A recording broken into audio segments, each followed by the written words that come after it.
SK Super TMT, the long life TMT.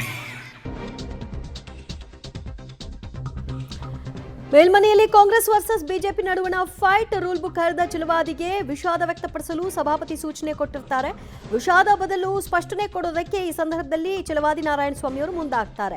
ಛಲವಾದಿ ನಾರಾಯಣಸ್ವಾಮಿಗೆ ಮಾತನಾಡೋದಕ್ಕೆ ಅವಕಾಶವನ್ನ ಕೊಡದೆ ಮತ್ತೆ ಗದ್ದಲವನ್ನ ಏರ್ಪಡಿಸ್ತಾರೆ ಕಾಂಗ್ರೆಸ್ನ ನಾಯಕರು. ಈ ಹಿನ್ನೆಲೆಯಲ್ಲಿ ಕಲಾಪ ಗದ್ದಲದ ಗೂಡಾದ ಹಿನ್ನೆಲೆಯಲ್ಲಿ 15 ನಿಮಿಷಗಳ ಕಾಲ ಕಲಾಪವನ್ನ ಮುಂದೂಡಿಕೆ ಮಾಡಿ ಸಭಾಪತಿಗಳು ಆದೇಶವನ್ನ ಮಾಡ್ತಾರೆ. ಒಟ್ಟಿನಲ್ಲಿ ಗದ್ದಲದ ಗೂಡಾಗಿದೆ. ಅವರು ವಿಷಾದ ವ್ಯಕ್ತಪಡಿಸ್ತಾ ಇಲ್ಲ, ಸ್ಪಷ್ಟನೆ ಕೊಡ್ತಾ ಇದ್ದಾರೆ. ಅವರ ಸ್ಪಷ್ಟನೆ ಯಾರಿಗೆ ಬೇಕು? ಇದು ಪೀಠಕ್ಕೆ, ಸದನಕ್ಕೆ ಮತ್ತು ಸಂವಿಧಾನಕ್ಕೆ ಮಾಡಿದಂತಹ ಅಪಮಾನ. ಈ ಕೂಡಲೇ ಅವರು ಕ್ಷಮೆಯಾಚಿಸಬೇಕು, ತಮ್ಮ ಹೇಳಿಕೆಯನ್ನು ಹಿಂಪಡಿಬೇಕು ಅನ್ನುವಂತಹ ಆಗ್ರಹ ಕಾಂಗ್ರೆಸ್ ನಾಯಕರಿಂದ ವ್ಯಕ್ತವಾಗ್ತಾ ಇದೆ.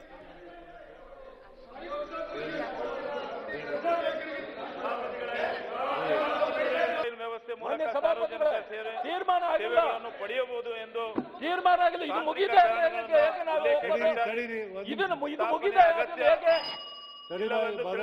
ಇದು ಬಹಳ ವಕ್ರವಾಗಿ ನಡೀತಾ ಇದೆ. ಇದೇನ್ ಮಾಡಂತ ಹೇಳ್ಬಿಡಿ. ಇಲ್ಲ, ಇದು ನಮ್ಮನ್ನು ಇದು ನ್ಯಾಯಬದ್ಧವಾಗಿ ನಡೀತಾ ಇದೆಯಾ ಇಲ್ಲ ಅಂತಂದ್ರೆ ಸರ್, ಈ ರೂಲ್ ಬುಕ್ಕಿಗೆ ಬೆಲೆ ಇಲ್ವಾ? ಈ ರೂಲ್ ಬುಕ್ಕಿಗೆ ಬೆಲೆ ಇಲ್ವಾ? ಇದು ಬೆಲೆ ಇಲ್ಲ ಅಂತಂದ್ರೆ ಈ ರೂಲ್ ತಪಾಸಣೆ ಒಳಗೊಂಡ ಹಾಗೂ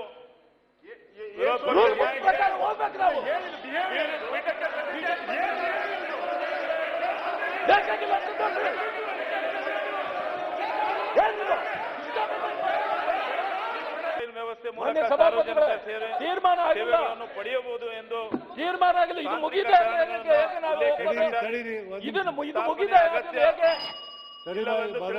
ಇದು ಬಹಳ ವಕ್ರವಾಗಿ ನಡೀತಾ ಇದೆ. ಇದೇನ್ ಮಾಡಂತ ಹೇಳ್ಬಿಡಿ. ಇಲ್ಲ, ಇದು ನಮ್ಮನ್ನು ಇದು ನ್ಯಾಯಬದ್ಧವಾಗಿ ನಡೀತಾ ಇದೆಯಾ ಇಲ್ಲ ಅಂತಂದ್ರೆ ಸರ್, ಈ ರೂಲ್ ಬುಕ್ಕಿಗೆ ಬೆಲೆ ಇಲ್ವಾ? ಈ ರೂಲ್ ಬುಕ್ಕಿಗೆ ಬೆಲೆ ಇಲ್ವಾ? ಇದು ಬೆಲೆ ಇಲ್ಲ ಅಂತಂದ್ರೆ ಈ ರೂಲ್ ಬುಕ್ಕಿಗೆ ಬೆಲೆ ಇಲ್ವಾ? ಈ ರೂಲ್ ಬುಕ್ಕಿಗೆ ಬೆಲೆ ಇಲ್ವಾ? ಇದು ಬೆಲೆ ಇಲ್ಲ ಅಂತಂದ್ರೆ ಈ ರೂಲ್ ತಪಾಸಣೆ ಒಳಗೊಂಡ ಹಾಗೂ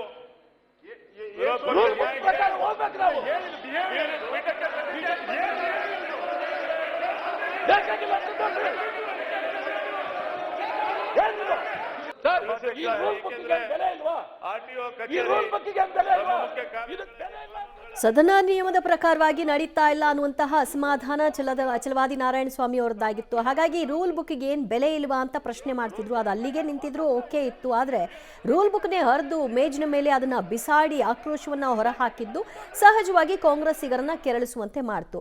ನೀವು ಸದನದ ನಿಯಮವನ್ನ ಪಾಲನೆ ಮಾಡ್ತಾ ಇಲ್ಲ, ರೂಲ್ ಬುಕ್ ಅನ್ನ ಹರಿದಿದ್ದು ಸರಿಯಲ್ಲ ಅನ್ನುವಂತಹ ವಿಚಾರವಾಗಿ ಅವರು ಕೂಡ ಜೋರು ಗದ್ದಲವನ್ನ ಏರ್ಪಡಿಸಿದ್ರು.